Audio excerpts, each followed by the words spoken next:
નમસ્તે વિદ્યાર્થી મિત્રો, ધોરણ 12 કોમર્સમાં વિષય બીએમાં ચેપ્ટર 7 છે અંકુશ, જેમાં છેલ્લે આપણે આયોજન અને અંકુશ વચ્ચેનો જે સંબંધ એમાં 1 થી 4 મુદ્દાઓ જોઈ ગયા છે. આજે આપણે છેલ્લો જે મુદ્દો છે અંકુશની પ્રક્રિયાના જે તબક્કા અહીંયા 5 આપેલા છે, જે આકૃતિમાં આપણને જોવા મળે છે. આ રીતે પહેલું છે ધોરણોની સ્થાપના કરવી, બીજું માહિતીનું સંપાદન, માહિતી મેળવવી છે. ત્યારબાદ ત્રીજું કામગીરીનું માપન, એટલે માપવાનું કામગીરી કેટલી થઈ છે. પછી થયેલ કામગીરીની સ્થાપિત ધોરણો સાથે સરખામણી કરવી અને છેલ્લે સુધારાલક્ષી પગલાં લેવા છે. તો આપણે શરૂઆતનો જે પહેલો મુદ્દો છે કે ધોરણોની સ્થાપના, સેટિંગ સ્ટાન્ડર્ડ્સ, બરાબર છે. ધોરણો જે હોય કે કયું કામ છે ને કઈ રીતે થાય એ બધું આપણે ચોકસાઈપૂર્વક એની યોજના થવી જોઈએ. અને એ કામ છે એ પદ્ધતિ કે જે પણ પ્રક્રિયા હોય એના દ્વારા થવું જોઈએ કે એ કહેવાય ધોરણોની સ્થાપના છે. તો અંકુશ પ્રક્રિયાની શરૂઆત ધોરણોની સ્થાપના કરવાથી થાય છે. ધોરણો કે પ્રમાણો છે એક પ્રકારના માપદંડ છે, જેની સાથે થયેલ કામગીરીને સરખાવીને તેનું મૂલ્યાંકન કરવામાં આવે છે. ક્યાંક કોમ્પિટિશન હોય જોવા મળતું હોય છે, ખબર છે, અથવા તો સ્પર્ધાઓ રાખતા હોય છે, તો આપણે એમાં કહીએ છીએ 10માંથી આપણને એને કેટલા પોઈન્ટ્સ મળે છે, તો એને એવરેજ બાંધી લેતા હોય છે. તો 9 અને 9 થી 10 હોય તો એક્સલન્ટ, એમ સારામાં સારું કે પરફોર્મન્સ કે ગમે કાર્ય છે અથવા તો જે પણ સ્પર્ધા છે એમાં સારામાં સારું એમને ભાગ છે લીધો છે એમ કે. પછી એવું હોય કે 5 થી લઈને 7 સુધી હોય કદાચ, તેને મધ્યમ કક્ષાનું કહેવાય એમ. અને 1 થી લઈને 5માં જે 1 થી 4માં જે હોય એને નિમ્ન કક્ષાનું. તો આમાંથી કયો ક્રમ આપવાનો છે, કેટલા પોઈન્ટ્સ આપવાના હોય, તો એક પ્રકારનું આ શું કીધું કે કોઈ પણ પ્રવૃત્તિ થાય તો એને એક નક્કી કર્યું કે જો સારામાં સારું બેસ્ટ કાર્ય કરવું હોય તો એને આટલા પોઈન્ટ્સ મળવા જોઈએ, મધ્યમ કરવું હોય તો એટલી રીતે આપણે 5 થી 7 સુધી પોઈન્ટ આપી શકાય. અને નિમ્ન કક્ષાનું હોય એમ એટલે બહુ સારું જ ના હોય એમ, સાવે ઉતરતી કક્ષાનું હોય તો આપણે એને 1 થી 4 ક્રમ આપી શકીએ છીએ. આ રીતે કોઈ એક કામ કે જે પણ સ્પર્ધાઓ થતી એમાં પોઈન્ટ્સ આપવામાં આવતા હોય છે, આપણે જોઈએ છીએ. તો જે પણ કામ થતા હોય એનું કોઈ ચોક્કસ માપદંડ હોય છે કે જેની સાથે થયેલ કામગીરીને સરખાવીને તેનું મૂલ્યાંકન કરવામાં આવે છે.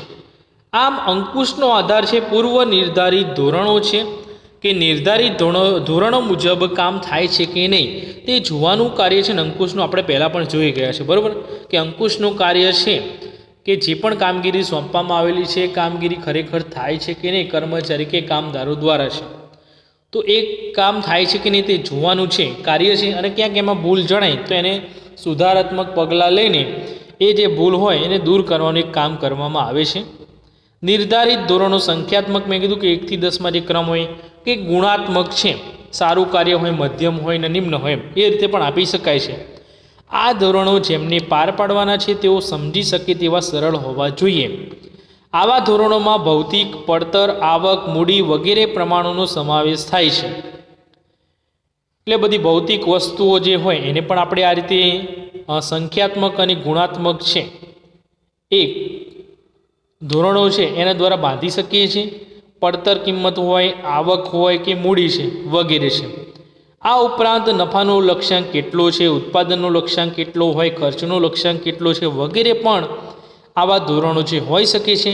આવા લક્ષ્યાંકો લાંબા ગાળાના કે ટૂંકા ગાળાના માટે તૈયાર કરવામાં આવતા હોય છે. ધોરણોની પસંદગી ઉચ્ચ સપાટી સંચાલનથી થાય છે અને આ લક્ષ્યાંકો છે કર્મચારીઓને સમજાવવામાં આવે છે. કામદારો લક્ષ્યાંકો પરથી તેમની કામગીરીનું આયોજન મેળવે છે અને આ ધોરણો જાળવવાના સતત રીતે પ્રયત્નો કરવામાં આવતા હોય છે. એટલે કીધું કે લાંબા ગાળાના કે ટૂંકા ગાળાના પણ હોઈ શકે. દરેક વિભાગમાં કર્મચારીને કામદાર કામ કરતા હોય છે, તો દરેક માટે એક ફોર્મેટિક તૈયાર કર્યું કદાચ કે રોજનું કેટલું ઉત્પાદન થાય એના પ્રમાણે નક્કી થાય કે કોણ કેટલું સારું કામ કરે છે, મધ્યમ કરે છે અથવા તો હવે ઉતરતી નિમ્ન કક્ષાનું એટલે ઓછું કામ કરે છે એમ કહેવાય છે. કોઈક આખા દિવસમાં 100 વસ્તુનું ઉત્પાદન કરતા હોય, અમુક કામદાર એવા હોય જેમની સ્પીડ ઓછી હોય, મધ્યમ હોય, તો 80નું ઉત્પાદન કરે. અને અમુક કામદાર એવા હોય જેમને 50 એકમોનું વસ્તુનું ઉત્પાદન થતું હોય છે. તો એને સંખ્યાત્મક કે ગુણાત્મક રીતે પણ આપણે એને ધોરણો દ્વારા બાંધી શકીએ છીએ કે કઈ વ્યક્તિ કેટલું કામ કરે છે અથવા કયું કામ છે ને કઈ રીતે કેટલા પ્રમાણમાં થાય અને કેટલી ગુણવત્તાવાળું કામ થાય છે. વસ્તુનું ઉત્પાદન તો થાય પણ કામની પણ એક પ્રકારની ગુણવત્તા હોય, બરાબર છે. તો આ રીતે ધોરણોની સ્થાપના થાય છે. બીજું છે કે માહિતીનું સંપાદન છે, માહિતી પછી મેળવવામાં આવે છે. તો શરૂઆતના તબક્કામાં થયેલ કાર્ય અને વાસ્તવિક પરિસ્થિતિ અંગે માહિતીનું સંપાદન એટલે માહિતી મેળવવામાં આવે છે. માહિતીનું સંપાદન છે અંગત નિરીક્ષણ એટલે જાતે ઓબ્ઝર્વેશન થાય. જે તે વિભાગમાં અધિકારી કે સુપરવાઇઝર હોય બધું ઓબ્ઝર્વેશન કરતા હોય કે કયા કર્મચારી કે કામદારો છે કેટલું કામ કરે છે. એટલે કીધું કે અંગત નિરીક્ષણ પર્સનલ જે ઓબ્ઝર્વેશન થતું જોવા મળે છે કામ થતું હોય ત્યારે છે. મૌખિક અહેવાલ છે એટલે જે પણ સુપરવાઇઝર કે અધિકારી હોય એના ઉપરી અધિકારીને મેનેજર હોય કે CEO અથવા મેનેજિંગ ડિરેક્ટર હોય, જનરલ મેનેજર હોય કે સંચાલકો હોય એમને જે કામ થયું છે એની મૌખિક રીતે અહેવાલ એટલે માહિતી છે એ આપતા જોવા મળે છે. અને લેખિતમાં પણ છે આ દ્વારા આપણને માહિતી મેળવવામાં આવે છે. અને નિમ્ન સપાટીથી મધ્ય સપાટીથી ઉચ્ચ સપાટી તરફ છે આ રીતે માહિતીનું જે સંચાર હોય થતું જોવા મળે છે. પછી છે કે કામગીરીનું માપન છે. હવે અગાઉ પણ કીધું કે સંખ્યાત્મક હોય છે કે ગુણાત્મક અથવા તો બંને રીતે પણ હોઈ શકે છે. તો એમાં જે કામગીરીનું માપન થાય આપણે સંખ્યાત્મક હોય તો આપણે 1 થી 10 ક્રમ હોય કે જે પણ એ રીતે આપણે પોઈન્ટ્સ એમાં આપવામાં આવતા હોય છે. અને ગુણાત્મક છે એટલે કે સારું કામ કર્યું છે મધ્યમ કક્ષાનું હોય કે નિમ્ન કક્ષાનું છે તો એ રીતે પણ ગુણાત્મક અથવા બંને રીતે પણ હોઈ શકે છે. ચોથો મુદ્દો છે થયેલ કામગીરીની સ્થાપિત ધોરણો સાથે સરખામણી છે. તો અંકુશના આ તબક્કામાં ખરેખર થયેલ કામગીરી અંગે અથવા તો કાર્યોની માહિતી એકત્રિત કર્યા પછી તેને સ્થાપિત ધોરણો સાથે સરખાવવામાં આવે છે. આ સરખામણી કરવાથી કેટલા પ્રમાણો સિદ્ધ થયા છે અને કેટલા પ્રમાણો સિદ્ધ થયા નથી તે જાણી શકાય છે. અગાઉ પણ કીધું પહેલા જ મુદ્દામાં છે ધોરણોની સ્થાપના. હવે નફાનો લક્ષ્યાંક છે મહિનાનો કે આખા વર્ષનો જે ટાર્ગેટ રાખ્યો હોય કદાચ બરાબર 12 લાખ રૂપિયા છે દાખલા તરીકે આખા વર્ષનો નફાનો લક્ષ્યાંક. હવે એના મહિનામાં આપણે કન્વર્ટ કરવું પડે, બરાબર છે. તો એક મહિનામાં કેટલો નફો કમાય 1 લાખ રૂપિયા, તો વર્ષનો કેટલો થાય 12 મહિનાનો 12 લાખ રૂપિયા થાય. હવે મહિને આપણે એવું કામ કરીએ ઉત્પાદન કરીએ અને વેચાણને બધું પ્રોસેસ આખી થાય ખરીદ વેચાણનું ઉત્પાદનનું બધું થતું જોવા મળે છે અને બધે ખર્ચા અને આવકને બાદ કરતાં કેટલો નફો થાય દર મહિનાની અંતે તો એના પરથી જાણી શકાય કે કેટલું કામ છે કેટલા પ્રમાણમાં થયું છે. તો આપણે જાણી શકીએ છીએ કે આપણે જે નફાનો લક્ષ્યાંક 1 લાખ મહિનાનો ધાર્યો છે એ સિદ્ધ થયો છે કે નહીં. હવે એવું હોય કે 80,000 જ નફો થયો, ટાર્ગેટ કેટલું હતું 1 લાખનું. તો હવે આપણે એવું કરીએ કે ક્યાં આગળ જે આપણે કામગીરી જે નક્કી કરી તે કેટલા પ્રમાણમાં ઓછી થઈ છે, વધુ નથી થઈ, ક્યાંક ખામી રહી ગઈ હોય, ક્યાંક વિચલનો હોય તો એ બધાને અહીંયા દૂર કરવાનું કામ કરવામાં આવે છે. અને જે ધોરણો આપણે નક્કી કર્યા હતા કે દર મહિને આટલો નફો થયો છે એમ હવે ન થાય તો એની જોડે સરખામાં છે કે પ્રમાણો આપણે જે ધોરણો નક્કી કર્યા છે સિદ્ધ થયા છે કે નહીં, કેટલા પ્રમાણમાં થયા છે એ આ રીતે નક્કી કરવામાં આવતું હોય છે. એટલે ધોરણો સાથે સરખામણી આ રીતે થાય. ત્યારબાદ સુધારાલક્ષી પગલાઓ લેવાના છે કે ધોરણો પ્રમાણે આપણે હેતુ કે ધ્યેય સિદ્ધ કરી શક્યા નથી તો આપણે કઈ ખામી રહી ગઈ તો એના માટે સુધારાલક્ષી પગલાં લેવાના છે. તો આ છેલ્લો તબક્કો કહેવાય. કાર્યનું મૂલ્યાંકન કરીને સ્થાપિત ધોરણો સાથે સરખામણી કરવામાં આવે છે અને વિચલનો જણાય તે દૂર કરવા સુધારાલક્ષી પગલાં લેવાય. એટલે મેં કીધું કે 80,000 નફો થયો, લાખ રૂપિયાની ધારણા કરી હતી શરૂઆતમાં નક્કી કર્યું તેમ. તો હવે 80,000 થયો, લાખ રૂપિયા કેમ ન થયો, 20,000 કેમ ઓછો થયો છે તો એના માટે કયા પ્રશ્નો વિચલનો હતા તો એના માટે સુધારાલક્ષી પગલાં લઈને બીજા મહિનામાં આપણે એનાથી વધુ નફો કમાય અથવા 1 લાખથી પણ વધુ આપણે નફો કમાઈ શકીએ એ રીતે સુધારાલક્ષી પગલાં લેવા જરૂરી છે. તો પહેલો મુદ્દો છે કે પરિસ્થિતિમાં ફેરફાર ન કરવો, એટલે જે કામ હોય એમને એમ જ થવા દેવું, બરાબર છે. જે આપણે ધોરણો નક્કી કર્યા એની સરખામણી કર્યા પછી પણ વિચલન જણાય તો તે સામાન્ય સ્વીકારવામાં આવે છે. આ માટે કોઈ સુધારાલક્ષી પગલાં લેવામાં આવતા નથી, અર્થાત પરિસ્થિતિમાં ફેરફાર થતો નથી. એટલે કે જે પણ પરિસ્થિતિ છે કામગીરી જે થાય છે એમને એમ જ રાખવાની, એમ બીજું કંઈ એમાં ફેરફાર ન કરવો, બરાબર છે. પછી કીધું કે પરિસ્થિતિમાં ફેરફાર કરી વિચલનો દૂર કરવા છે. એટલે જે ક્યાંક તકલીફ ઊભી થતી, ક્યાંક ખામી હતી, ક્યાંક જે અડચણો હતો, પ્રશ્નો, સમસ્યાઓ જે નડી હતી જે તે કામમાં કે જે તે વિભાગમાં છે, અને એના લીધે આપણે નફો ના કરી શકીએ 80,000ની જગ્યાએ 1 લાખ રૂપિયા, તો એ બધા વિચલનોને દૂર કરી એને તપાસીને સુધારાલક્ષી પગલાં લેવાનું પણ એક કામ છે, એ બીજો મુદ્દો છે અહીંયા થઈ શકે, જેથી કરીને આપણે નફો છે 1 લાખ સુધી પ્રાપ્ત કરી શકીએ દર મહિને છે. અને ત્રીજો મુદ્દો છે કે ધોરણોમાં ફેરફાર કરી નવા ધોરણો સ્થાપવાના છે. તો હવે એવું છે કે આપણે જે 1 લાખ રૂપિયા નફો ધાર્યો તો ખરેખર આપણે ત્યાં પહોંચી શકતા નથી. ખરેખર આપણે ખોટી ધારણા કરી હતી, પણ આપણે ત્યાં નથી પહોંચી શકવાના એવું કદાચ નક્કી થાય તો આખી પરિસ્થિતિમાં ફેરફાર લાવવો પડે. એટલે નવા ધોરણોની સ્થાપના કરવી પડે, નવા ધ્યેય હોય એ આપણે તૈયાર કરવા પડે છે. કેમ કે આપણે ધારણા બહુ ઊંચી થઈ ગઈ, અહીં જેવું લખ્યું છે ને કે સ્થાપિત ધોરણો ઊંચા છે ને તેમાં ફેરફાર કરવો જરૂરી બને ત્યારે, જો હેતુઓ છે સિદ્ધ ન થઈ શકતા એ વારંવાર છે, તો આવા સંજોગોમાં સ્થાપિત ધોરણોમાં જરૂરી ફેરફાર કરી નવા ધોરણો છે એ સ્થાપવામાં આવે છે. કેટલીક વાર ધોરણો કરતાં વધુ પરિણામો સારા હોય તો ધોરણો સુધારીને ઊંચા ધોરણોની સ્થાપના કરવામાં આવે છે.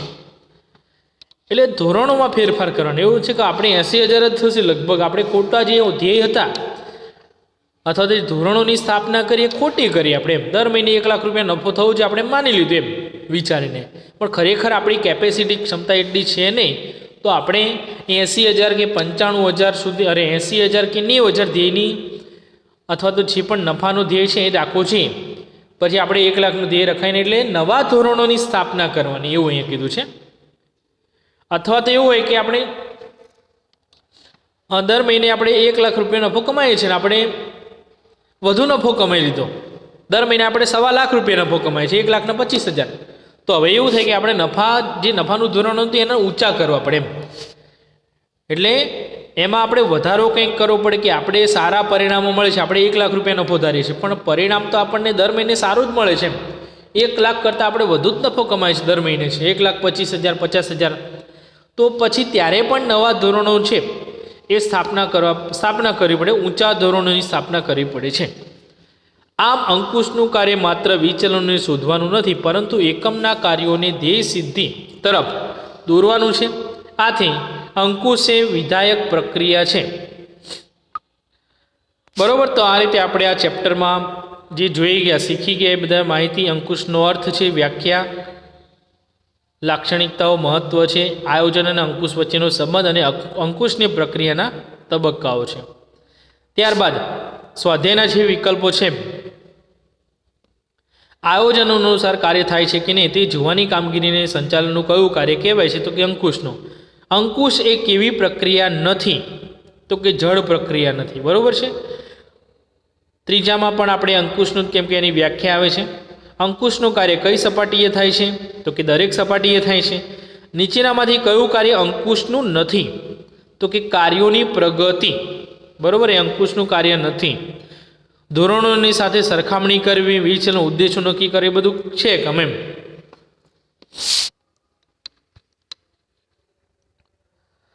સંચાલનનું કયું કાર્ય અંકુશના જન્મદાતા તરીકે ઓળખાય છે?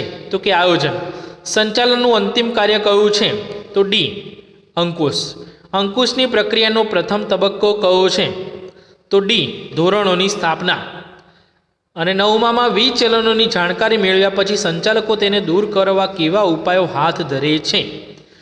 તો સુધારાલક્ષી પગલાં લેવા. પછી 10માં એકમમાં સ્થાપિત ધોરણો કરતાં વધુ સારા પરિણામ મળે, હમણાં છેલ્લે જોઈ ગયા, ત્યારે શું કરવામાં આવે? તો બીજો જે જવાબ છે, ધોરણો સુધારીને એને ઊંચા કરવા, વધુ સારા પરિણામ મળે તો નવા ધોરણ એટલે ઊંચા એમ. ત્યારબાદ પ્રશ્ન 2, તો આયોજનની સંચાલનના કયા કાર્ય સાથે ગાઢ સંબંધ છે? અંકુશ જોડે. અંકુશનું કાર્ય સંચાલનની કઈ સપાટીએ થાય છે? તો દરેક સપાટીએ છે. સંચાલનના બધા જ કાર્યો કયા કાર્ય પહેલાં કરવામાં આવે તે આવશ્યક અને જરૂરી છે? તો એ આયોજનના કાર્ય પહેલાં. અંકુશના કાર્ય પહેલાં બધા જ કાર્યો થવા જોઈએ.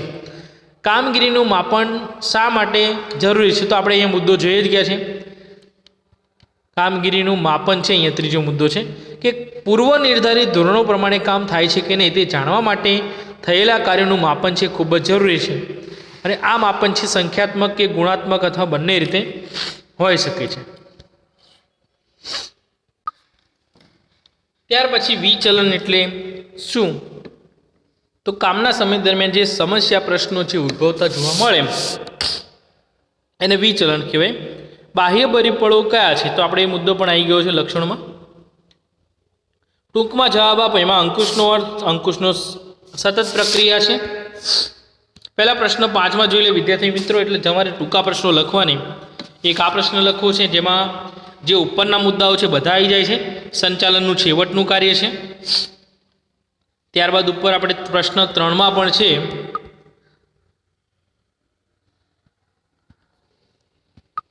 સતત પ્રક્રિયા, આંતરિક પ્રક્રિયા, ગતિશીલ છે. તે બધા જ મુદ્દા તમારા લક્ષણોમાં આવી જાય. એટલે લક્ષણો છે, ત્યારબાદ મહત્વ અને પ્રક્રિયાના તબક્કા છે. બરાબર છે. અને પ્રશ્ન 3માં તમને વિધાનો સમજાવવામાં પૂછાય. એક જ સિક્કાની બે બાજુઓ છે ખાસ.